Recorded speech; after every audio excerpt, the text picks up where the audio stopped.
Welcome everyone to episode number 10 of Polar Opposites. I believe now we are officially in double digits. Hello, Spencer Byers alongside Cajun Thiru Thani Castlem. And Cajun, I think easily start off the show with National Basketball Day, officially a thing. And if you're surprised, join the club. I did not know this until doing a quick NBA.com slew through the articles, and I found National Basketball Day, December 21st, will officially be becoming National Basketball Day. We'll have our first ever National Basketball Day, December 21st of 2023. And Cajun, if you don't think we're celebrating it, you're nuts. There will be a special National Basketball Day pod on December 21st, no matter what day of the week that lands on. Well, say less, but let me ask you this question. Are they really giving days to anything at this point? Oh, Cajun, come on. You already know the answer to that, dog. There have been days to things that I genuinely people tell me about, and I'm like, wait, what? That has a day? And it happens to be today? Huh. Okay. And just keep walking like I did not need to know, nor do I want to know that piece of information. But this one affects us just a little bit because now we have to make sure we record on December 21st. Christmas holidays be damned. We need to get some more basketball content. Ain't that the first day of winter? Cajun, if you think I know that piece of information, you're nuts. I know. You know when winter starts for me, Cajun? When there's snow on the ground. When I go outside and have to brush off my car, that's when the winter starts. I don't care if that's October, September, November, January. Don't care. That's when winter starts. You mean May? Okay. We don't live in Timmins, okay? We're not Big Al like Caviar. Big Al, okay? When Alain Caviar starts brushing off his car in June, okay, that's Timmins, okay? That ain't here. Okay, we barely get snow here in Toronto. I'll be completely honest. Like I get surprised. Like we have a lot of green winters up here, Cage. A lot of green Christmases, okay? But when it hits, it hits. Yeah, exactly. Because there's nowhere to put the snow. So you got people slip sliding away because they forgot to put it on their winters because they don't own winters. Because why would you own winters when it's basically no snow? It's just that when you get that 2 feet of snow and I don't got winters trying to go up a hill, I've seen it. I drove home in it, and it was an extra 45 minutes onto my half-hour drive trying to get around the traffic. Bruh. People slip sliding away in the slush, which was rather scary. I thought they were going to hit me, but anyway, talking about the lovely weather here in the lovely country of Canada. And of course, again, National Basketball Day officially recognized by the UN, which again is the United Nations, if you didn't know. So we will be adopting it here in Canada as we are part of the United Nations. Thank goodness, might I add. But anyway, get on to your regularly scheduled programming. FIBA World Cup is continuing on, and Team Canada. Holy. I mean, you and I talked about how we expected them to be good. We expected them to do well in this competition, but they're doing a lot better than I think everyone expected, including you and I. Undefeated, beat everybody by over 30. By the end of day 2, when everyone's played 2 games, they had the most points for, the highest differential, and I believe they still have, after 3 games, the highest differential and the most points for in their first 3 games, and are now booked themselves into the second stage of the World Cup. And if you didn't know, because I didn't, so I will explain. So basically what they've done is the top 2 teams from every single pool, from I think Group A to Group, I want to call it G or E, or no, E, my bad. I think it's like G or H, if I remember my alphabet correctly. Mm-hmm.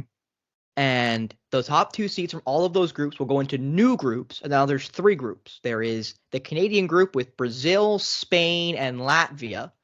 And I cannot remember the other 2 groups off the top of my head, but that is what the group that matters is Canada, Brazil, Latvia, and Spain. Spain top Group G, while Canada dropped Group H, and Latvia was second, and Brazil was third. Just Brazil beating, I'll say the Ivory Coast, as that's the English way to say it. I'm not gonna try to pronounce it the French way, because that is just gonna get me in trouble. So we're gonna act like it's we're gonna say it the Queen's English way and hope to God I don't offend nobody. But anyway. So Canada will face off against. Fined. Yeah, exactly, Cage. I'm Marshawn Lynch. I'm only here so I don't get fined. Anyway, so the Canada will play Brazil this coming Friday at 9:30 sharp a.m. over in Indonesia. because the tournament is being held in Japan, the Philippines, and Indonesia, and Canada has been playing all of their games in Indonesia in the latter. So they will be continuing their tournament again Friday, September 1st. They will be continuing their tournament. There are games today at August 31st, the last day of basically most people's summer, as school is starting up in, I believe, a week or two max. And then I do want to mention that the other groups that are the teams that didn't make it, they were not the top two, they still have their groups. It's just they are now the 17 to 36, I believe is the number, group, and I'll call it the losers bracket. 36 or 32? One of those two numbers are in the 30s. It's 17 to in the 30s. And that will mean basically that's the losers bracket and Canada's in the winners bracket. And as I quickly go through, yes, so I was correct as I skim through these groups. So it was Canada in Group H was the last group. They had if I quickly scan through the points for, well above the most points for at 324 points for, above the Americans at 318. The Americans had 103 difference between points for and points against. Canada had 111. So Canada was the highest scorers as a team and highest differential from wins to losses. So that does seemingly bode well for Canada, Cajun, going into the next stage of the World Cup. Quickly going through the new groups that have started here at the tournament. It will be called, on Google, it's I, J, K, and L are the new groups. There's 4 of them. There's Serbia and Dominican Republic, who both went undefeated in their tournament play. Italy and Puerto Rico were the second seeds in Group A and Group B, and they finish up that group. Italy, I believe, was with the DR, and Serbia was with Puerto Rico. Group J is the United States, number 1. Above them or below them is Lithuania. And then Montenegro and Greece are the bottom 2 teams in that group. Then it's Slovenia and Germany topping Group K, with Australia and Georgia being below them. And then Group L, as I mentioned, Canada and Spain, Brazil, and Latvia. And Spain will be playing Latvia tomorrow at, I believe it was 4:45 or 4:30 in the morning. So if you want to get up at, before the roosters are up and before the sun's risen here in lovely Canada, you can and watch Spain probably put an absolute shellacking on Latvia. But Latvia did a lot better in the group stage, and I think you and I would have expected in the group with Canada, blowing out both France and Lebanon. And then Canada at 9:30 sharp will be playing against Brazil. You and I will be live streaming it on YouTube. You and I will be giving our play-by-play analysis as well as game time analysis as the game goes on. That will be live on YouTube, on the Outrage YouTube channel. So, yeah, I think it'll be fun with you and I breaking down the game, having some fun, doing a little bit of play-by-play color action, something you and I are well trained at doing. Oh, for sure. As I will now quickly plug myself. I, Spencer Byers, is right now the current play-by-play commentator for the York University and Sheridan College volleyball. I also have been doing some side work with a company out of Manitoba, so doing hockey games specifically, but I've heard there's other sporting events they do handle, so we'll see how that works for me. I've also done basketball play-by-play for York specifically, and the University of Toronto, as you and I both did University of Toronto commentary because of our school's affiliation, our college. So don't forget George Brown too. Yep, and George Brown the year before. I didn't get a whole lot of that because of my Sheridan work, so I usually just kind of forget it from my my memory, but regardless. So, yeah, it'll be a very interesting game, Cage, between Canada and Brazil, but obviously the big one, obviously the one that's kind of marked in the calendar is Spain versus Canada, Cajun. Just, quickly, as I've gone on for quite a while here talking about the groups and stuff, what do you think is Canada's expectation in Group L with Spain, Brazil, and Latvia? Well, first of all, they can't look past Brazil. That's the biggest thing. Secondly, now I know people are going to talk about like the marquee match being Spain versus Canada. And the last time these two teams faced off against each other, Canada had the upper hand. And I think it's going to be the case of this time around. And as good as Spain is, they're missing one big factor when it comes to facing off against an opponent as good as Canada, and that's the absence of Ricky Rubio. Now, if y'all don't know this, Ricky Rubio is taking a mental health break. So first of all, we wish him all the best and hope he finds peace in this journey on this journey of his. But it's a pretty big loss for Spain losing one of your better playmakers. Now, it wouldn't have mattered if it's against like maybe Latvia or Brazil. Against Canada, a team who's dominated like throughout the group stages and has the highest point differential out of any team thus far. And most points scored. And most points scored too. It's going to be very tough. It's going to be very tough, and Canada is, as scary as this sounds, still got room to improve. And that's a scary thought for the rest of the league, like rest of the FIBA World Cup participants, because it's like, what happens if say like Canada and the United States go on a collision course now? Looks like the U.S. got more talent, but Canada will give them a run for their money.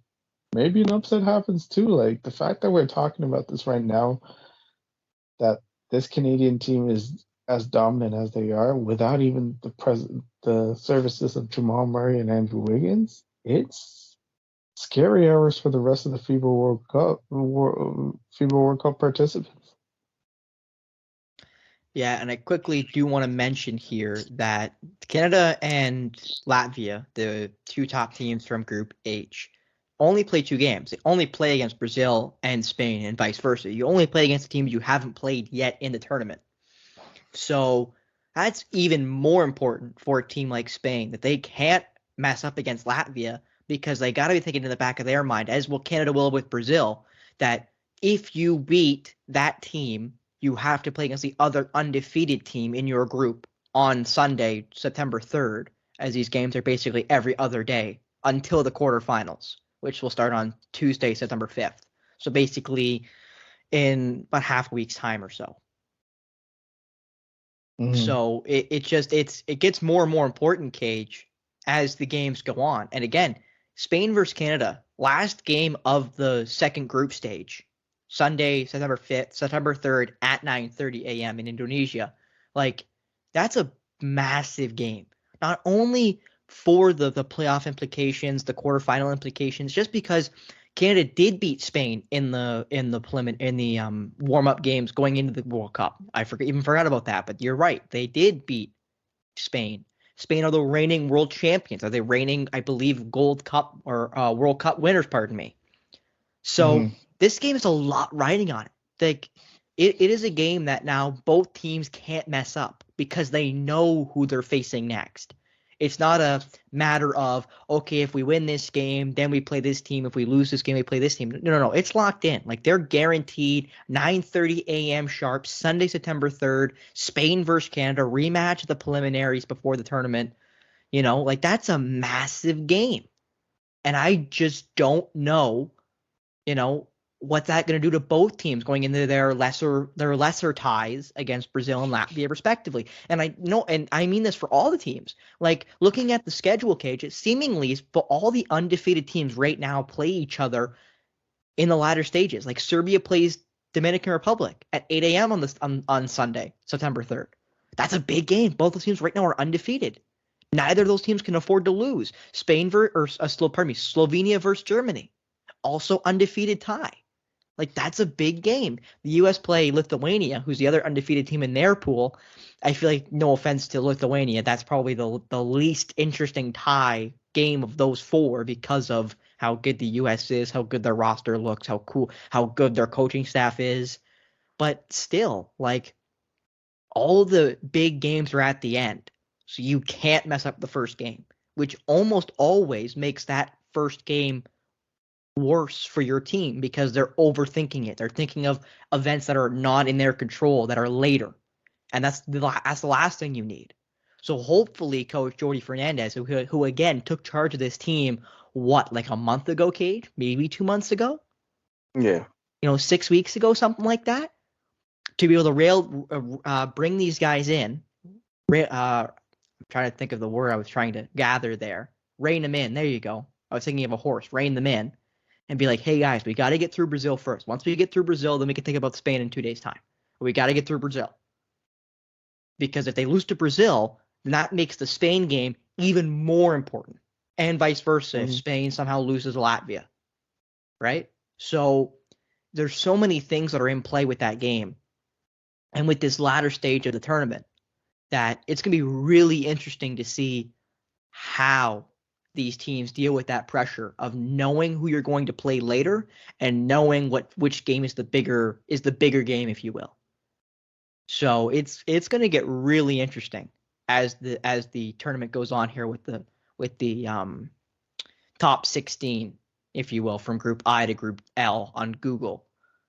With just the undefeated teams. And again, in fairness, Cage, which we talked about the Americans, we talked about the Canadians, the third team in differential and points, only 4 points behind the Americans, might I add, in points for, is Serbia. And they're without their best player. They're without Nikola Jokic, I believe. Jokic didn't come, as Jamal Murray didn't come for his nation. So, again, teams that, are gonna be dangerous no matter what time of the tournament they're playing in. They're gonna be dangerous. And actually, Cajun, I tell a lie. Nikola Jokic is playing for Serbia. Oh, pardon me. No, I was right. No, he isn't.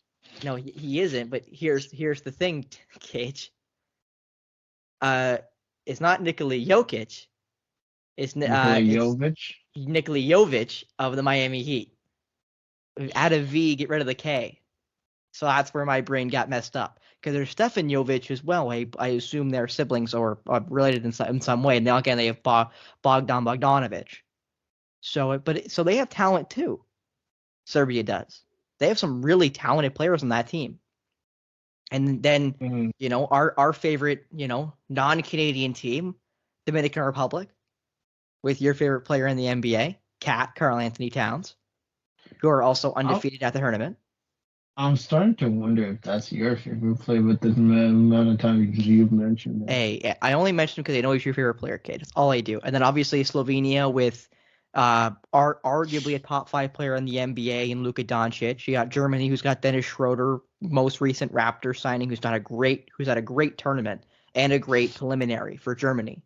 We talk about Canada and the US, of course, and then of course Spain because they're reigning champions. There are some really good teams at this tournament. You can't take anyone lightly, especially now with the final 16, the top 16 being sorted out into their own little groups. It's going to be a tough draw for everybody to try to get through into the quarterfinals. Absolutely, and you forgot another name. And I know Jordan, the country, is out right now, but Rondé Hollis Jefferson. He really generated some buzz too. Getting comparisons of playing dare I say it, and I had to rub my eyes to make sure this was real. There were comparisons of him playing like Kobe during the FIBA World Cup. I'm like, wait, what? Rondé Hollis Jefferson? And I'm not I'm not even capping. Go through IG or YouTube,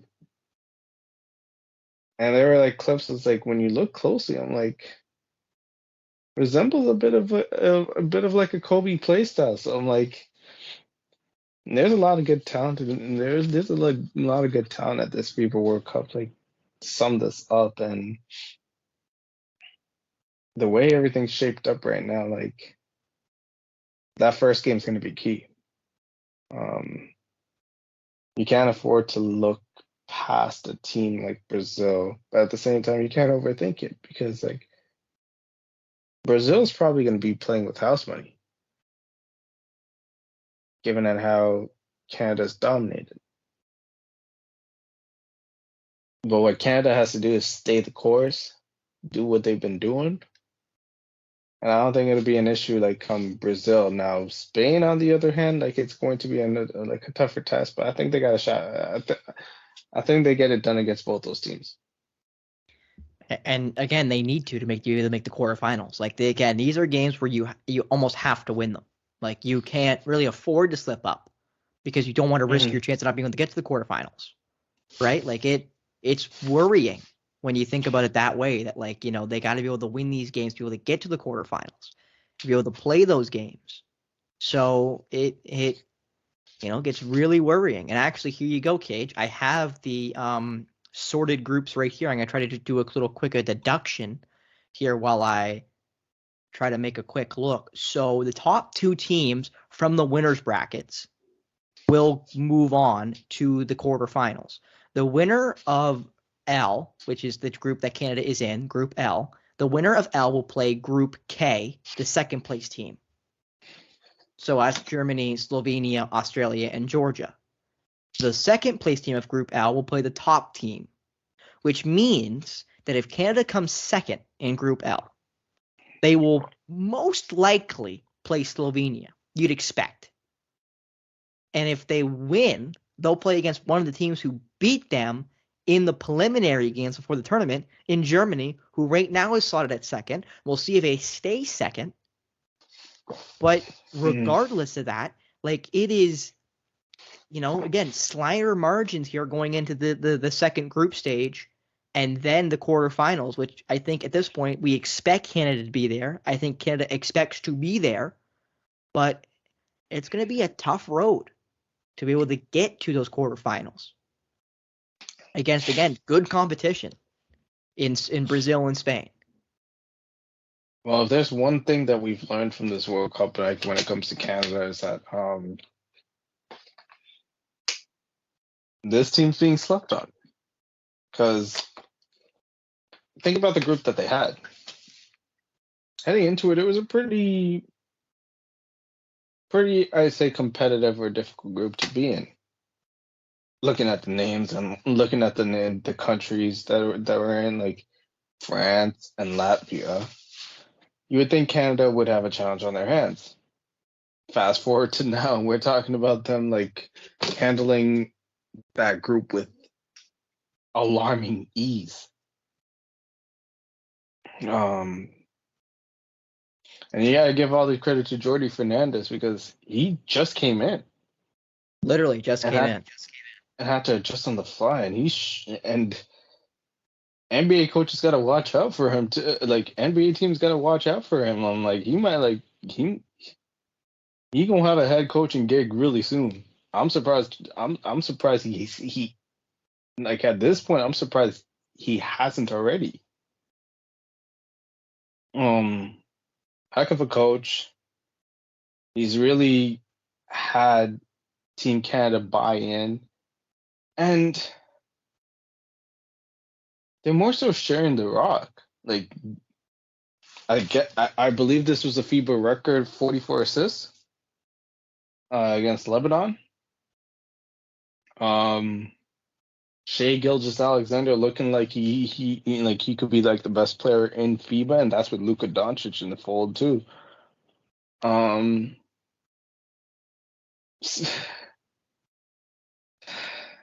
heaven's sakes, man, he's got Dillon Brooks playing well. He's got the great Dillon Brooks playing well too at the same time. So it's like, and it's not just the NBA players too. Trey Bell-Haynes, and then arguably the greatest U Sports baller ever in Phil Scrub. So this Canadian team is just chilling. And sure, yeah, Germany, Slovenia, like it'll be tough. It'll be tough, but I think Canada's up to the task. I haven't felt this optimistic about like a Canadian team in a minute, considering what has gone on, like Team Canada in terms of like soccer and like let's just say soccer. They've been in turmoil. So to see Canada basketball and the men's side just thriving. It's new, but it's refreshing. I like it. Definitely is a renewed sense of optimism here in Canada about the basketball team. And again, I do want to say one more time before we wrap up, Cajun and I will be live. I'll say broadcasting the game, but we can't show it due to copyright and not wanting to get sued, quote unquote. But anyway, we'll be reacting to the game. We'll be talking through the game. We'll be talking about the Canadians play, things we see. Basically, my idea is I do the play-by-play. Cajun does the color. At halftime, he and I break down what we've seen so far, what we want to see from Canada, what they've done well, what they haven't done well, stuff like that. When second half starts up, basically the same thing. So we'll see if that is the way we do it or if we just kind of watch and react as the game goes on. But I'm thinking more of a play-by-play color style while we watch the game. So if you can't watch it, you can hear the play-by-play analysis like radio, or if you want to watch it with us and mute the commentators or mute us. Go ahead. A view is a view for me. So I'm not worried about it. But anyway, so we will be broadcasting it 9:30 sharp on Friday, coming up in just basically 24 hours time when this gets posted. And in terms of the copyright thing, we just here so that we don't get fined. Exactly. We're only here so we don't get fined. But on to, as Canada go to become the world champions of FIBA in the World Cup, a 200-meter sprinter has decided he's going to take a shot at, I'll say the NBA, but North American sports in general, for the world champion moniker we give to champions. So to explain this in a less convoluted way, when North American teams win, NFL, NBA, NHL, MLB, for example, the major sports, when they win their championships, the World Series, the Super Bowl, the Stanley Cup, and the NBA championship, or the Larry O'Brien, the Lord Stanley Cup, the Vince Lombardi Trophy, and I don't think the World Series has a extra name to it, but the World Series, we just call them the world champions. Like currently, the reigning world champions in basketball are the Denver Nuggets. American sprinter Noah Lyles, who won the 200-meter event at the World Athletic Championships down in Hungary, said that he doesn't get why they call themselves world champions, because they don't win a world championship. They win the national championship of the United States because only American teams and the Raptors for basketball. The NHL has a lot more teams, the NFL has no Canadian teams, and baseball has one. So we'll just use the NBA for this example because this is who he took a shot at, because in his quote, I have to watch the NBA finals and they have world champion on their heads, Lyles said. World champion of what? The United States? Don't get me wrong, I love the US at times, but that ain't the world. We are the world. We have almost every country out here fighting and thriving to put on a flag to show that they are represented. There ain't no flag in the NBA. Which he's not completely wrong with that idea, even though there are technically two flags with Canada and America, with the Raptors being in the NBA. Formerly, the Grizzlies also were in Vancouver, so there used to be one, then two, then one in the NBA of Canadian teams. So I get his point. I just think that the reality is that the best basketball teams are in the NBA. The best basketball players are in the NBA. So at the end of the day, as long as you have the best versus the best, you're winning a world championship, regardless if you want to call it that or not. Cajun, what do you think? Do you think Noah Lyles is on track, off track, or completely off the island? Technically, he's not wrong. Technically, but that's where it stops. Because be for real, the NBA in terms of their leagues, like technically, like yeah, they're not by the rule book, they're not a world champ. They shouldn't be defined as world champions, but they play in the best league in the world. We can at least there's universal agreement at least in terms of that. And like you said, the best players play in the NBA, which is the best league in the world. And this is the problem with saying a comment like that, because like it's just, yeah, technically you're right, but are you? But are you like it's not like track and field or like any other sport. Like with the major sports, like and especially with basketball, like there's with any major sport, there's always that one league that's miles above the rest. That's miles above the rest that like if you pin their best against like say like guys from and you said this before, like guys from like EuroLeague or from CBA or from Taiwan, from where Dwight Howard is, where Dwight Howard's playing right now. Like any NBA team would wipe the floor with them, and it's just like unless something changes within the next 10 or 20 years, it's gonna stay the same way. Any NBA team's gonna dust the floor with any like say EuroLeague team, NBL team. It won't even be a contest. Oh, and Cajun. No,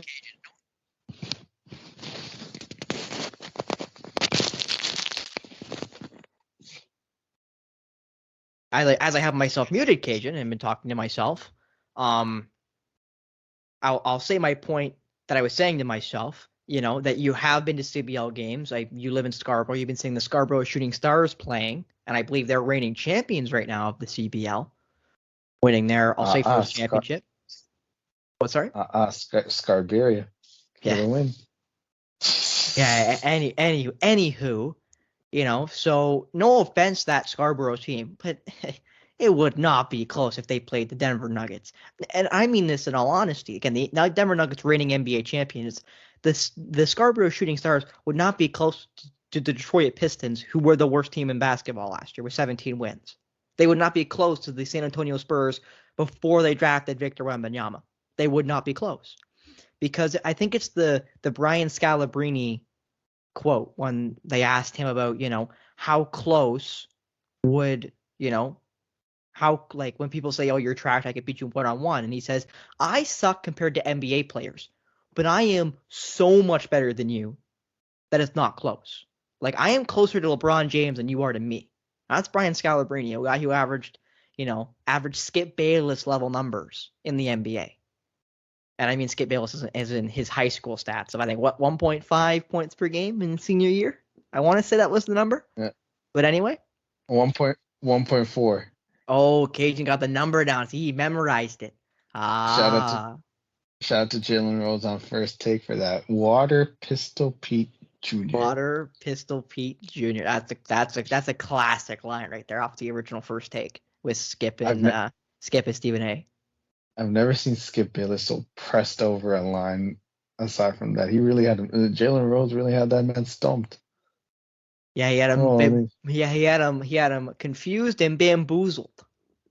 And in his feelings too. Like, damn, like Jalen, like you made up for the fact that Kobe dropped 81 on your head.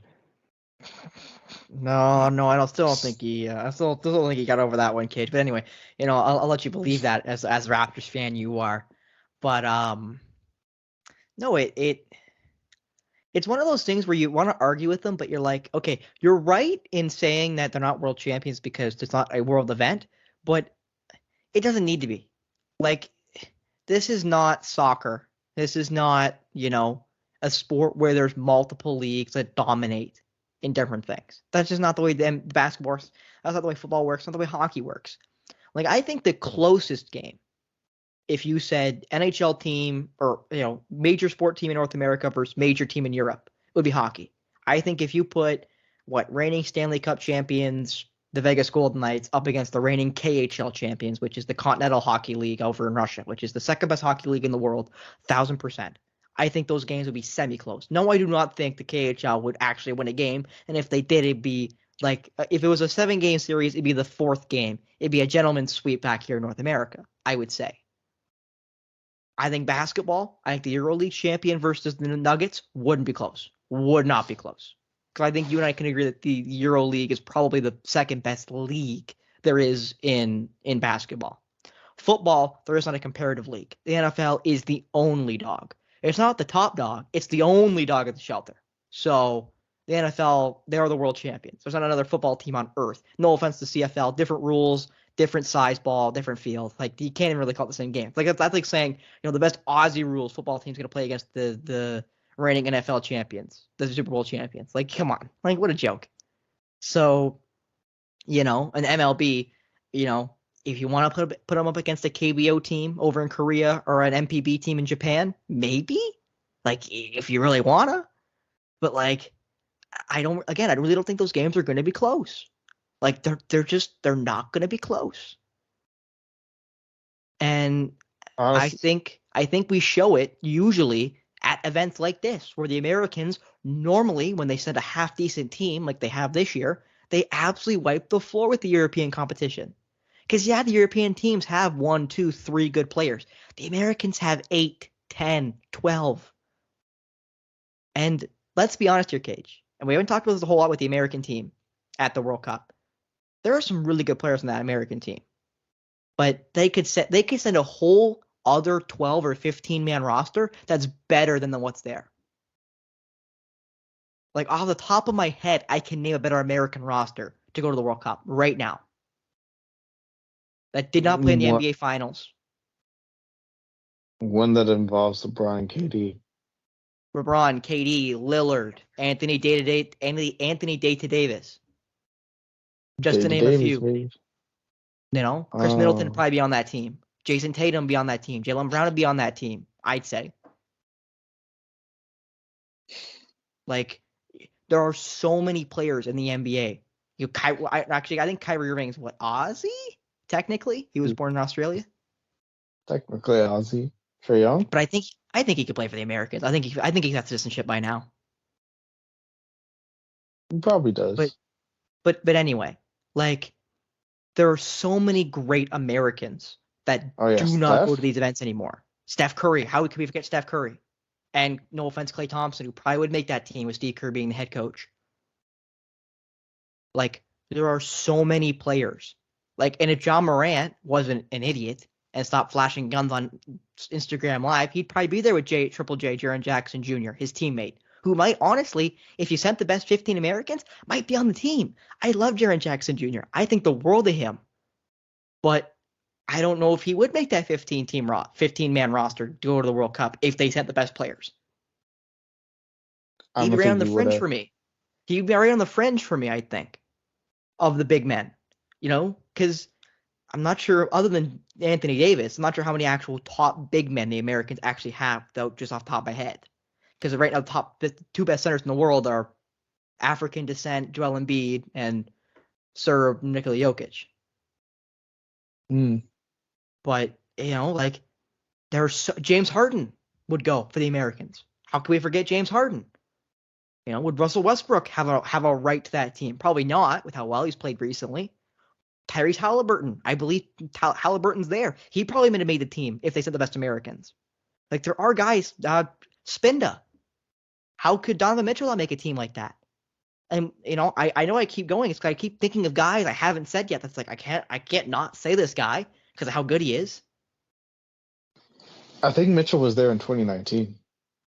Like, there are so many good Americans that could play on this team and dominate that are not the guys who are there. Like, that's how good the U.S. is they don't even send the best players and they still normally win. Like, that's how good the U.S. is at basketball, is they usually don't even send their best players. It's the same thing with like when hockey has their, I'll say, World Cup or whatever they call the event they do for the guys who are out of the playoffs during the Stanley Cup playoffs. Like this year, I think Canada got, I want to say third or maybe second. I can't remember because again, I don't really care because I look at the roster. I'm like, half those guys wouldn't even play for the Boston Bruins, my team. But it's like you look at that roster and you're like, those are, if you made the best Canadian hockey team to go to the, I'll say the Olympics, where the NHL would actually stop their season to send them, it's not even like they're not even comparable rosters. So let's not act like and try to push a narrative that just because we don't have European teams in the NBA, that they're not world champions, because that's kind of ridiculous. I think it's an unrealistic expectation to say that because there's not European teams in the NBA that they can't call themselves world champions. Because I bet you if we could broker a deal of how they do it, if it was a home and home between the EuroLeague champion and the NBA champion, or it's a 3-game set, it's a best of 3 series, and you play one game at their home court, one game in the U.S. and one neutral site. So you play like one in Denver, or you play one in, I don't know who the EuroLeague champion is. We'll say it's Real Madrid. So Madrid, so you play in Madrid in Spain. You play in Denver for the Nuggets. And then the neutral site game's in Japan. It's in Tokyo. Or it's in Russia. It's in Moscow, which might cause some problems. But anyway, it's in Germany. It's in Berlin or Munich. Right? Like, I don't really know how to remedy that type of scenario, Cage. Can you think of a remedy for it? For a guy like Noah Lyles who wants to put kind of, I'll say an open secret that they're not world champions because they don't play against other teams from the world? The NBA talent speaks for itself, man. Like, can't really compare. Like, there's no really comparison to the NBA. The NBA is like miles ahead of everybody else, every other league. So yeah, like, I don't think there's any contest. Like, I don't think there's any debate on like which.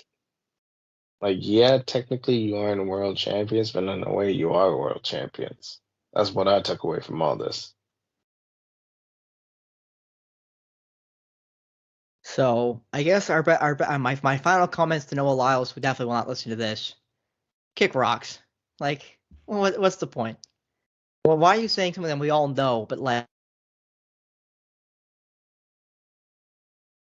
no, there's no fix to saying like, oh, they're not world champions.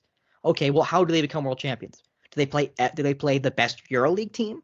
Do they play, do they play against world teams? Like, do you make the Denver Nuggets play against the Serbian national team or the American national team or the Canadian national team? Like, how do you remedy that? How would you fix that? Because I don't think you can compare an NBA championship to, say, an Olympic gold or a FIBA World Cup. Like, they're not a comparable trophy.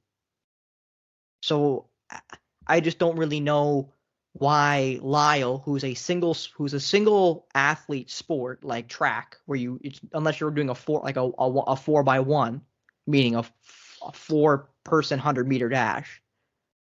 I think he's done 100, 200, and 4x100. Yeah, but even regardless, like, they call that your team, but like, he is a 200-meter runner, which means he is a single sport, he's a sport of single player, like tennis, like golf. So they're not really comparable, are they? Because like, is the person who wins the PGA Tour, are they the world champion? Because I don't know how many events they have. Is the person like in tennis, like there's no world championship in tennis. There's the Olympic gold medal. There's the U.S. Open, Australian Open, French Open, the Open, or I can't remember the other one, Wimbledon. That's why I couldn't think of it, because it's not called the championship. It's just called Wimbledon. Like, is it the person who wins more of those 4? Like, how do you decide who the world champion is?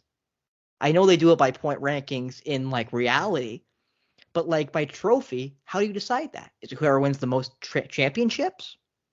Like, most actual tournaments? That just, who cares about the actual rankings of those tournaments? Like, I think it just snowballs everything that isn't like a world championships, like what Lyle was at in Bucharest, or Budapest, pardon me, or an Olympics, where they're kind of seen as that world stage. Unlike, I'll say, the NBA or NHL or NFL, for example. But I just don't get the comparison. I don't know why he made that comparison. Because I don't think anyone's going to compare Jordan Lyles to an NBA champion. So I just don't know why that came to his head. Like, I'm kind of confused at why that was his first thought after winning a gold medal at the 200 meter in Budapest. Like, I think that's kind of weird. Hey man, man wanted to go viral. What can I say? And he did. And he had a lot of NBA players, including guys you just talked about, Kevin Durant. Bam Adebayo had something to say. De'Aaron Fox, Draymond Green, Damian Lillard, Anthony Gordon, to just name a few. Said some Aaron things Gordon on was Twitter. Aaron Gordon was the wildest one of them all. Man said he You could like beat him Gordon's in. coming? Man said he could beat him in the 200 meters. I'm like, damn, Gordon. Yeah, Aaron Well, Gordon's quote on Twitter, and I quote, said, whatever, ... I'm smoking buddy in the 200 meter. I was like, well, damn. Well, I guess Aaron Gordon with those little dreads, I guess he's got some confidence, Cage. But you gotta respect. Gotta respect it. Guy's got some confidence. Guy's got the juice. Cage. The Guy's funniest got the one had to. juice. The funniest one had to come from my boy Kraft Dinner. Oh, not KD. You like somebody help this brother? Somebody come help this brother. I'm like, bruh.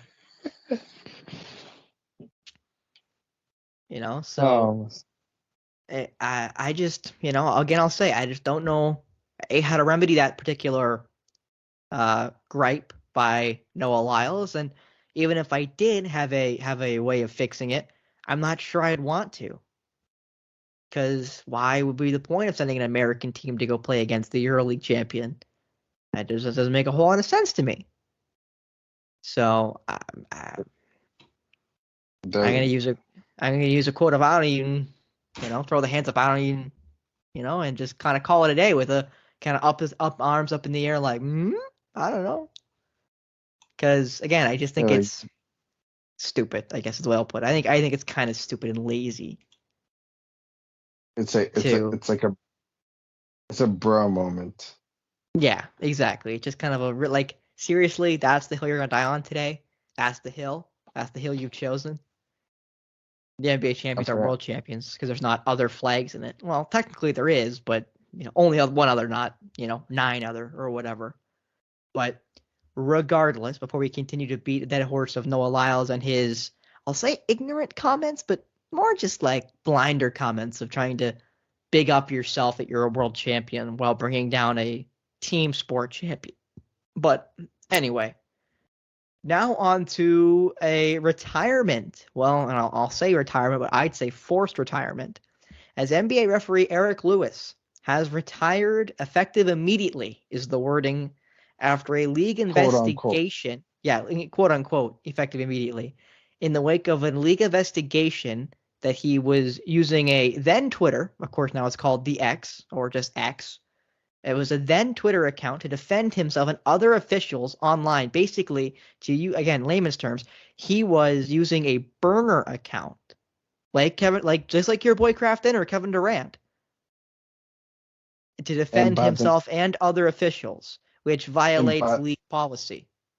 And by the name Blair Cutliff. That was actually the burner account's name. What a name, eh? What a name to pick, Blair.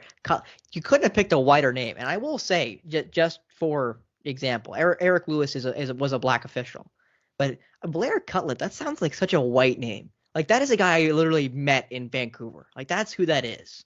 That's a West Coaster if I've ever heard a name, Cage. My God. Blair is surfing it up right now, okay? That's all I got to say. That's all I got to say about that.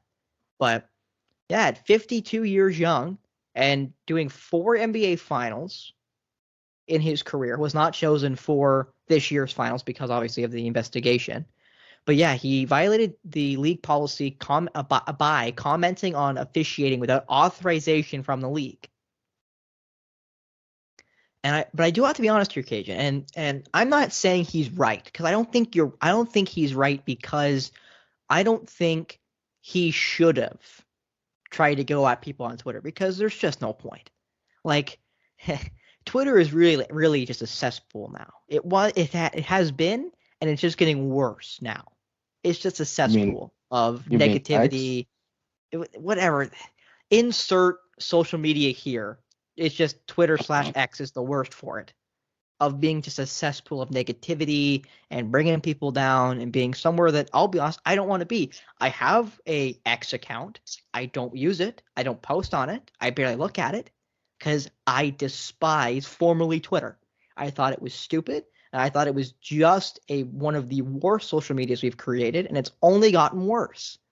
And I have no interest in going on that platform. Just for me personally, I have no interest in going on that platform. I don't use it. I don't try to pick up my brand on it because A, I don't have one, and B, I just think it's just not for me. It is not a platform for me. So why he did it, beats me. I guess the negativity was just too much for him. He kept getting confronted and belittled, and just decided that he's had enough. Can't stand no more. But this is good. But I'll go to finish my point of what I was saying, that I'm not saying what he did was good, but in my defense of Eric Lewis, the former NBA official, is I wish leagues let officials talk to media. I wish fans had a chance to understand, not agree with, understand. Because we'll never agree. We'll never agree.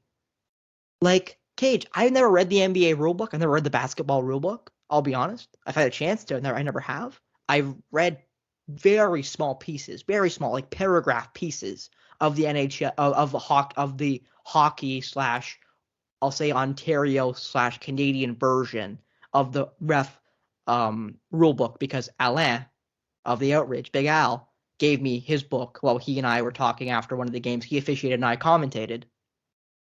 And I had a chance to kind of skim through it. And you saw basically at the end of every single penalty, it was to the referee's discretion, blah, blah, blah, blah, blah. So the rule book is basically written where the referee, the guy on the floor or the woman on the floor, will make the choice of foul, not foul, penalty, not penalty, period. And yes, there are guidelines, and yes, there are things you're supposed to look for as an official. But at the end of the day, they are still supposed to make the call. It is their discretion to make the call. So I wish leagues would allow referees, umpires, whatever, officials, to talk to the media. And not even to necessarily take questions. Just explain what the call was and why they made it. What they saw and why they made it.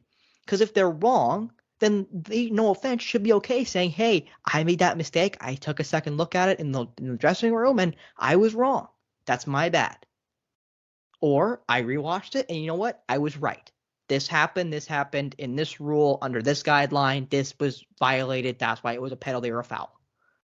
Because if you let them be transparent with the fans and with the media and with the organizations, there'd be so much less need for social medias to lambast these poor officials that I do think is well overblown, and I will stand on that. I will sit on that perch till the day I die, because I hate the way officials get talked to and treated. I think it's disgusting the way some people treat officials in local, at professional. I think it's ridiculous, because again, without them, the sport would not be happening at the age 8 level to the NHL, NBA, NFL level. And more importantly, is you and I couldn't do it, Cage. You and I couldn't do it. Like, we make fun of them because they make a bad decision in a bang bang scenario. You try doing it. It is impossible. It is so difficult. So yes, they do make mistakes. Of course they do. They're human. But the way they get treated is just reprehensible. It's just disgusting. It is, it's horrible. And I really hope and I really wish that if transparency was a thing, I feel like it would happen less, or at least the hope for me would happen less. I don't know if it would, because people suck, but the hope would be it would happen less, because the refs could defend themselves and explain why they made a call. And if they made a mistake, just say, hey, I made a mistake. I'm human. I saw it this way. I rewatched it happen this way. That's my bad. Nothing I can do about it now, but just telling you I made a mistake. I think it would cause a lot less scrutiny than we get now, where officials have to make burner accounts to defend themselves and other officials. Like, how sad is that? That if an official felt like he had to make a burner account to defend himself and coworkers. It's ridiculous. When you put it that way, it's just sad. It's just like damn, because the first thing that comes to your mind when you think of bad calls is some of these refs could be on a power trip. But some of these refs just make mistakes too at the same time. And it's really just unfortunate that Eric Lewis had to resort to that, to making a burner account.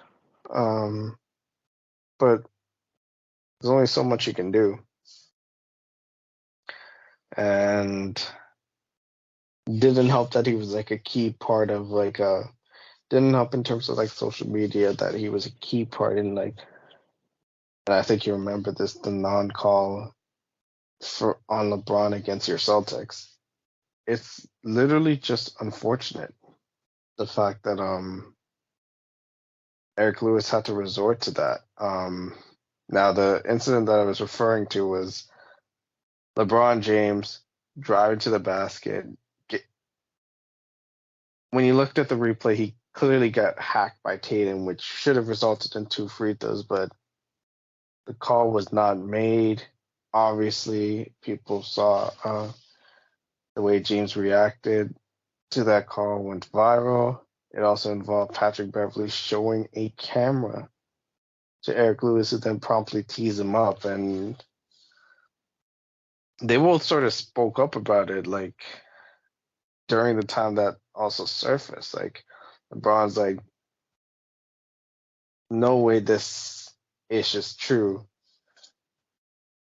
And then Beverly wanted to act all petty and said that man was laughing at me when I showed out the camera of like that foul. I'm like, I have sympathy for umpires that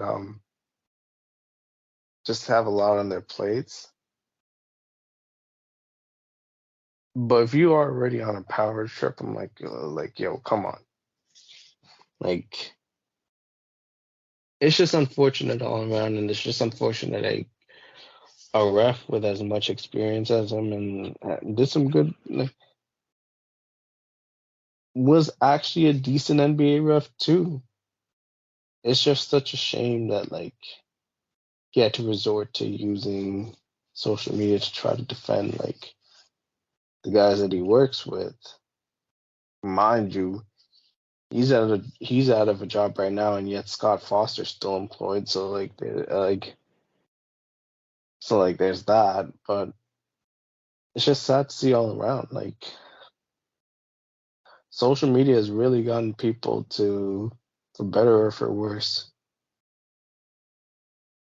try to clap back through that platform. And for some people, it just doesn't work. And for some people, it just ain't allowed. And that was the case with Eric Lewis. Yeah, again, he did violate a league policy by commenting publicly on officiating without the authorization of the league. So there's no debate there. There's no debate that he should not have done what he did. But again, think about the feeling you must have as a human being to have to feel like you need to go out and create an account on a social media to defend not just yourself but your coworkers because of the scrutiny. Now, I can tell you, as a person who's dealt in customer service and dealt with people that have been mean and ignorant and rude and have said some things that I don't think they meant to me and other staff, and occasionally I bet you've dealt with the same thing at work. I've never even had like that, because of course, obviously, our jobs are very different than necessarily an NBA referee, where you're dealing with millions of people on the internet calling you who knows what kind of names, all kinds of obscenities. But still, like, to think that he felt like he needed to defend himself and coworkers after 19 years as an NBA official, 1,200 games, including both regular season and playoffs in those 19 seasons. Like, it must take a real level of like scrutiny to push a person to that decision that they know could cost them their job. Because there's no way Eric Lewis didn't know it was against the rules. Because we all know that the NBA refs or officials in general can't really talk to the media. They're not supposed to talk to the media.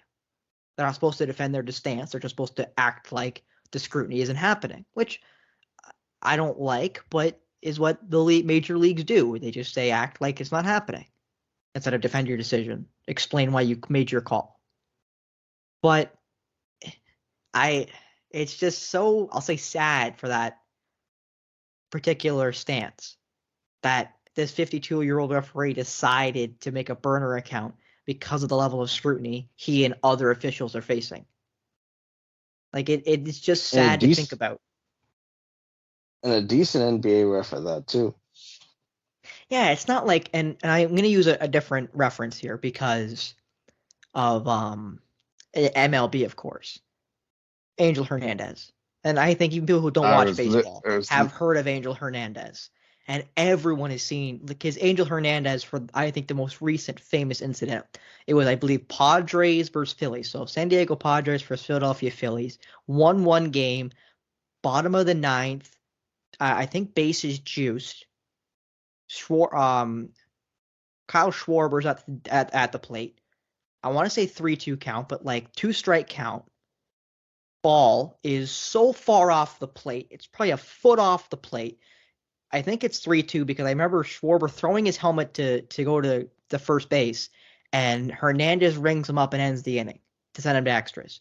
And Schwarber throws his helmet, throws his bat, starts yelling at Hernandez, gets immediately tossed, and the sad part is you can read his lips. There's, of course, the John Boy Media lip reading video, and he's literally saying, you've been garbage for both sides. You missed calls from both sides.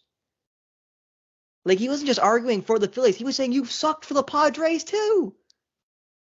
Which means, again, how bad do you have to be for a player to say you suck for us and for them? It was last year. This was last year, right? Good. I think it was when the Padres were actually good at baseball. And the it Phillies. might have been the Brewers. I think it might have been the Brewers. But this was like a Brewers-Phillies game. It was definitely a brownish team, so that also could be true. It could be the Brewers, but actually no. I remember it was Josh Hader, so I'm gonna Google it real quick because I remember Josh Hader, and he ironically played for both those teams last year, so maybe it could have been the Brewers before he got dealt. But I'll quickly check. But like that example of and again, that's not the first time Angel Hernandez has been ridiculed for decisions. And again, he had a horrible night behind the plate. In that particular game, he had another stinker in the Red Sox versus Yankees ALDS, where, and Cajun, I watched this game. I'm a Yankees fan. I watched this game. Angel Hernandez called not 1, not 2, not 3, but 4 consecutive first base outs incorrectly. But 4 innings in a row. 4, Cage. The umpire made a call at first base 4 times in a row, and all 4 times he was wrong. First time he called him out, he was safe. Second time he called him safe, he was out. Third time called him out, he was safe. Fourth time called him safe, he was out. 4 straight times they reviewed Angel Hernandez. They challenged Angel Hernandez's decision at first base, and he was wrong 4 times in a row. Both teams kept their challenges. They keep challenging Angel Hernandez at first base. And I'm not trying to dog on Angel Hernandez. I despise when people do it. Because again, in my opinion, blaming the referees is a loser's excuse. There are other reasons you lost the game. You cannot blame the officials in any sport. There are other reasons why. And blaming the officials is a lazy way of saying you're not willing to look at what you did wrong in the game. Period. All that means to me. Because you are not willing to look back and say, we did this thing wrong, we should have done this better, we would have won. The referee is taken out of it. But anyway, like, it is sad that an official went to this length, that it got to this stage. You know what I mean? Mm. That I'll be honest, Cage, I wouldn't be surprised if more officials do it, and they just haven't found them yet. In every sport, because it must just get so tiresome hearing the same, I'll say idiots as Charles Barkley would say, but the same people on Twitter, Instagram, whatever, just talking all that garbage online, having to not stand up for it, not, do it to your face or anything. Sit behind their keyboard at home in their underwear, with the drawers on, in the mama's in their grandma's basement, as Charles Barkley would say. Mm-hmm. They don't get a chance to defend themselves. They just had to take it. All officials, because again, as they said, not allowed to publicly defend themselves or co-workers without authorization from the league. It just sucks all around. It just sucks all around for just like the refs to have to deal with that on a daily basis. It's like borderline harassment, or if it isn't already. And I will say, Cajun, quickly, because I do have the official ruling. You are right. It was the Brewers versus the Phillies, and the reason why I said the Padres is because it was Josh Hader on the mound.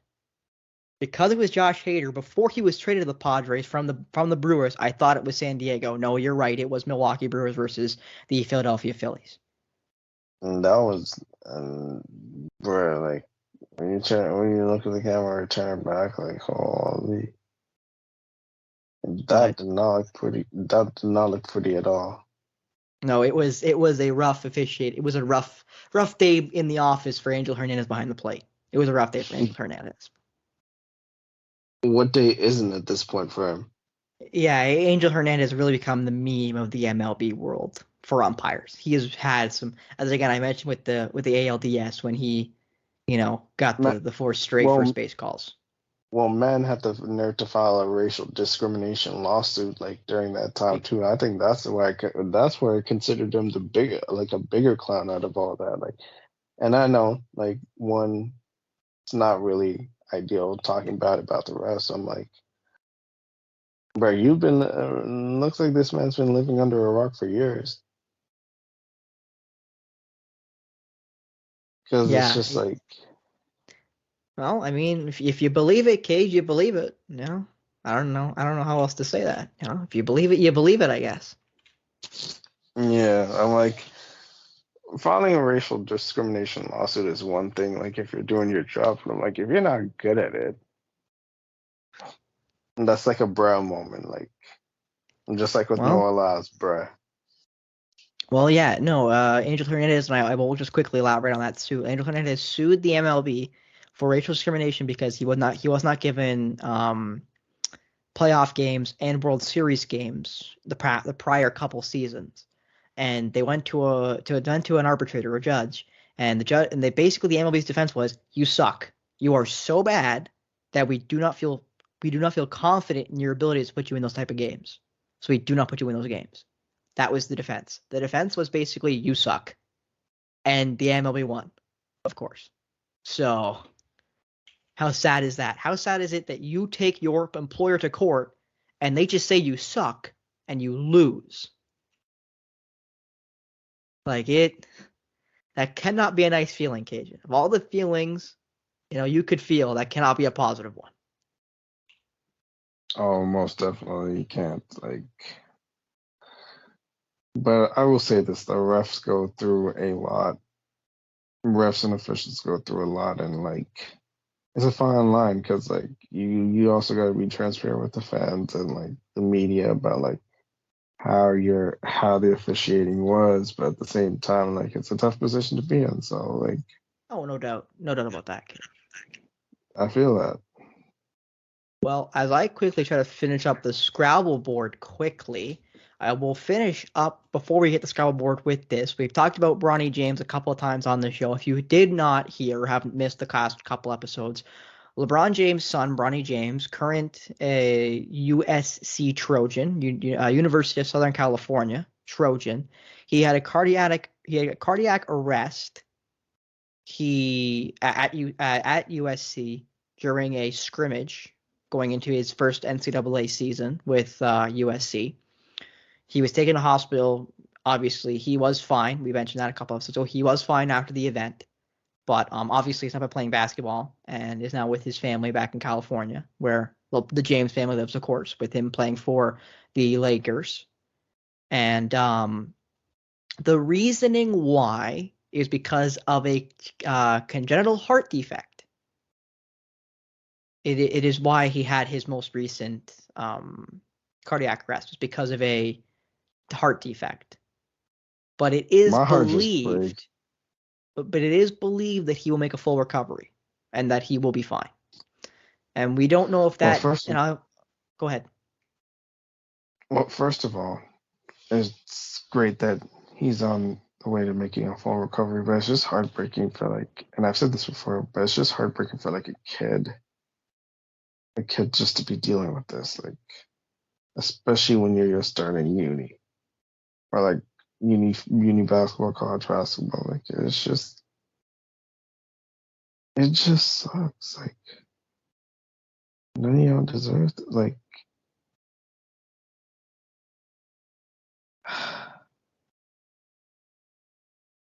it's just rough. He was released from hospital on July 27th, so today is August 31st, pardon me. So it's been a little over a month since he's been home. Again, it is believed he'll make a full recovery. He is making a full recovery, and it says in the comments from the health professionals, from the James Stanley spokesperson, from their doctors, that we are very confident in Bronny's full recovery and return to basketball in the near future. We will continue to provide updates to media and respectfully reiterate the family's request for privacy, which is, again, so sad to say. That it's so sad to hear them have to say, please give us some privacy. Our son just had cardiac arrest. For the love of all that is holy, do not come to our door or some stupid thing like that. Like, it is so sad that people have to say that kind of stuff when stuff happen, like when deaths happen in families and events happen that no one hopes for, no one wishes on anyone, hopefully. They have to request privacy, right? Like, it's so sad. Well, for one, as sad as it is, it's not surprising because on one, it's social media, and two, people are just naturally nosy. I don't like it, but I don't know. It's just something that I don't think is going to change anytime soon, and it's just sad all around. It's just sad that has to be that like you're right. It's just sad that it even has to be said in the first place. It's just sad all around, and I feel for the James family. I feel for Bronny. I'm just hoping he can have a speedy recovery and get back to doing what he loves very soon. Which is seemingly basketball. I remember you and I talking about it when he first went into hospital and was released back home. We talked about how basketball will be in his future. Now, maybe not necessarily a great idea, but it will be in his future, which is, as in that statement says, it definitely seems like he'll be back at USC in relatively due time as the season in the NCAA nears closer. But all you can hope for, I guess, is it doesn't happen again, right? Is hope that this doesn't happen again.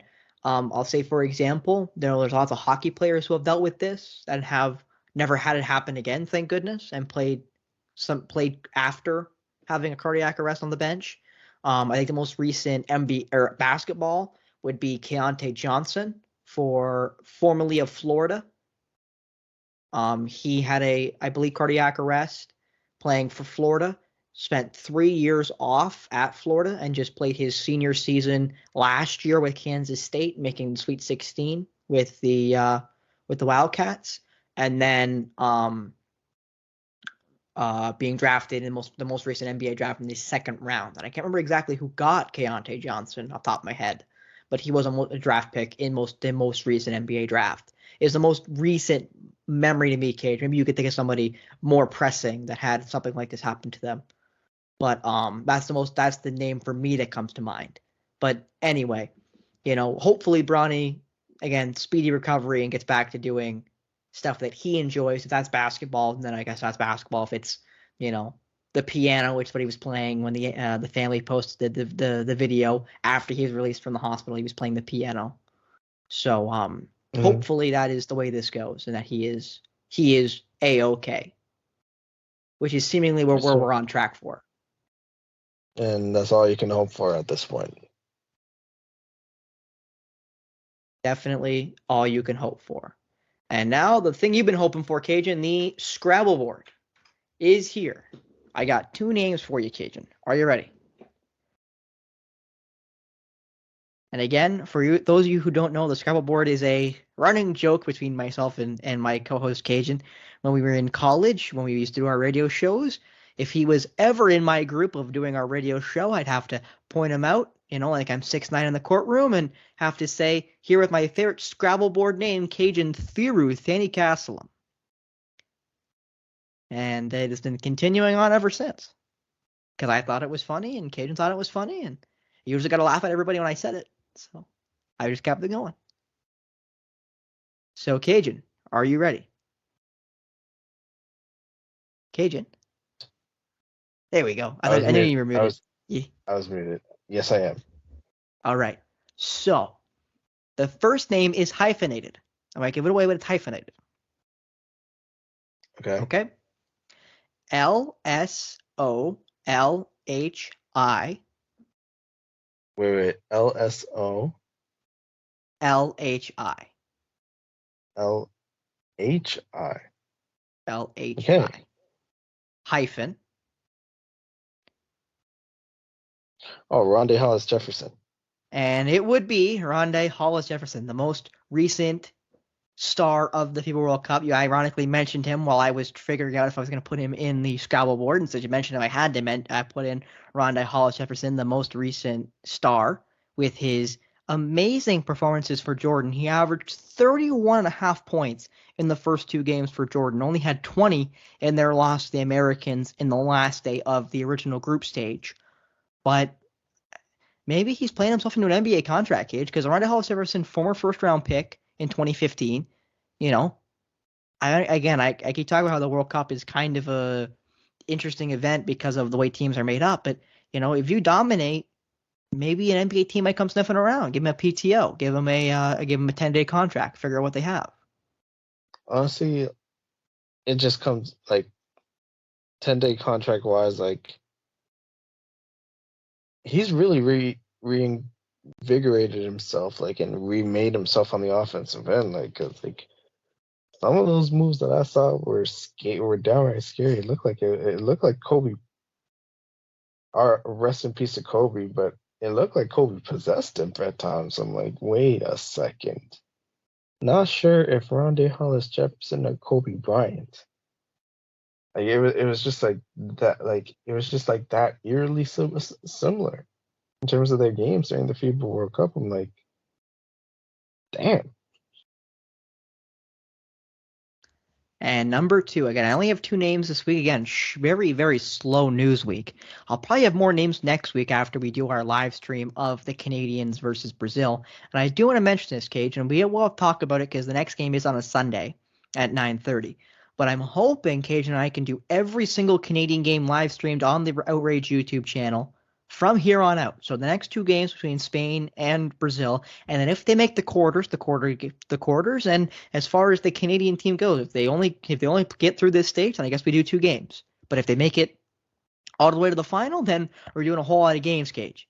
But you and I will have to talk about scheduling for Sunday. I know I'm good for Sunday, I believe. So we'll see if you're good for Sunday.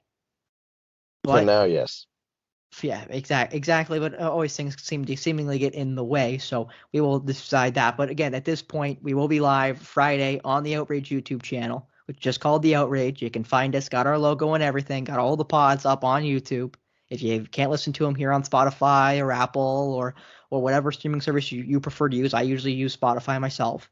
But we are up on YouTube. Every single episode of the Outrage and of Polar Opposites are up on the channel. So if you want to maybe go check out one of the episodes, you can there. So we will be live streaming live on YouTube, 9:30 sharp. We probably will be going live a little bit earlier, maybe 9:15, 9:20, preview the game, talk about what we expect, talk about the X factors for both teams, etc., etc. But to continue and finish off the Scrabble board, Cage, one last name. Are you ready? I'm ready. MNSOMSI.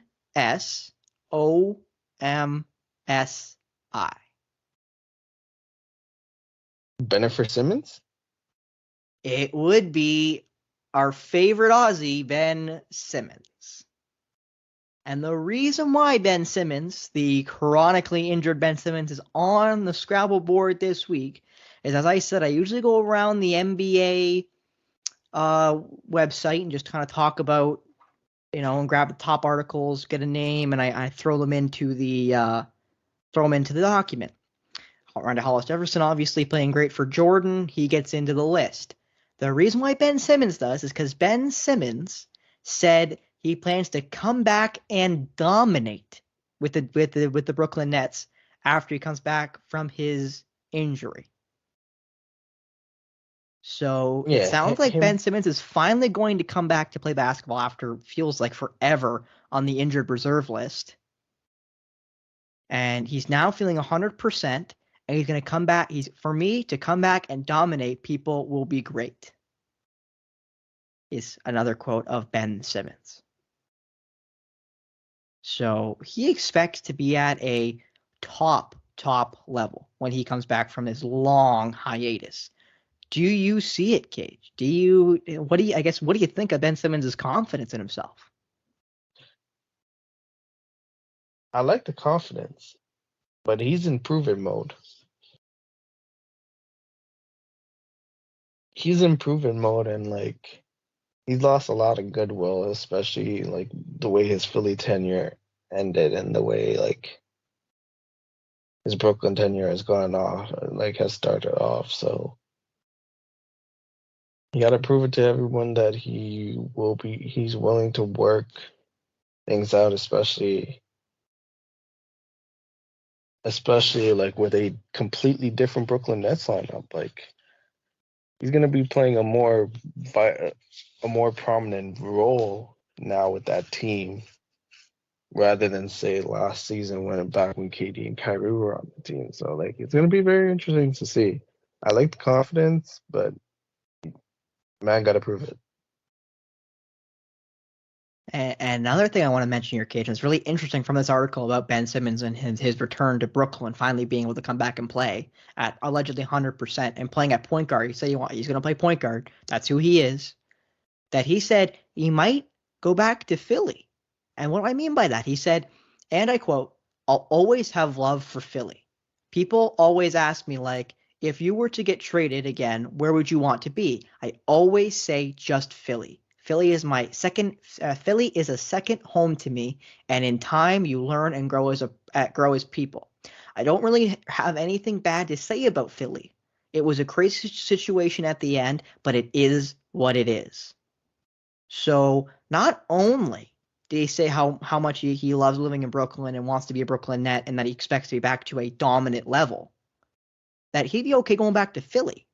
This seems like a massive change from a guy who has been seen as a prima donna the last 2 years. And I'm not sure if that changes with this particular article and the things he's saying. I think, again, you mentioned, he's got to prove it. Words versus actions are two different things. His actions have to match this.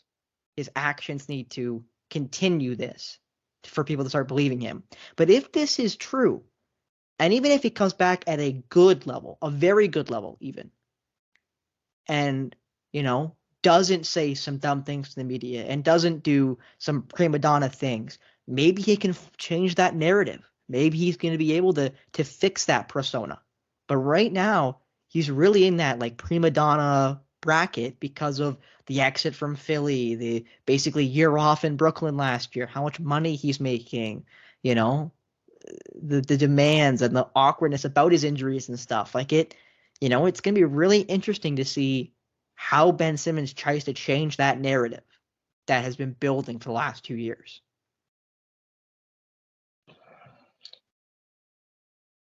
Sorry. And it's going to be a very difficult thing to get off his back, but this is new for me to hear, like, about Ben Simmons, like, kind of humbling himself. I think that's the word I was trying to look for, humbling. And just not getting too much into the theatrics right now. He just wants a ball right now. Now, whether he does ball or not, like, will be to be determined. But I like the fact that Ben Simmons is like locked into training camp and trying to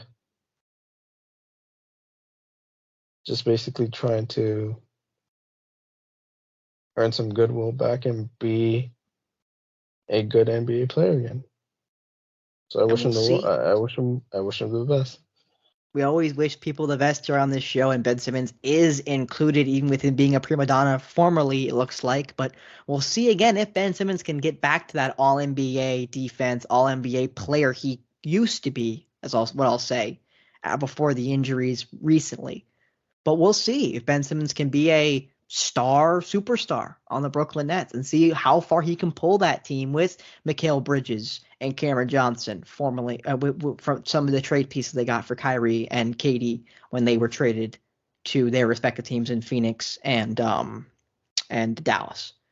But we'll have to see. But with Ben Simmons' new optimism, that'll be it here for us on Polar Opposites. For Cajun Thiru Thandy Castlem, I'm Spencer Byers. Thank you so much for joining us. Again, stay tuned. Friday live stream. We'll be back again next week. Same time, same place for Polar Opposites, episode 11 here on The Outrage.